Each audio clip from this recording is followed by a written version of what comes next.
Shqipëria ka arritur me të vërtet sukses të jashtëzakonshëm në 2 vitet e fundit dhe nëse do të doja të veçoja, atë çka ishte shumë e suksesshme është reforma e sistemit gjyqësor, ndërtimi i institucioneve të pavarura antikorrupsion si SPAK-u dhe ajo që më pëlqen të shoh në Shqipëri është se kjo frymë pro-europiane është vërtet shumë e lartë dhe kjo gjë është e mirë.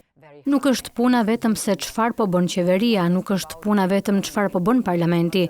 Dhe kjo është ajo që ndjej dhe shoh sa herë vi në Shqipëri.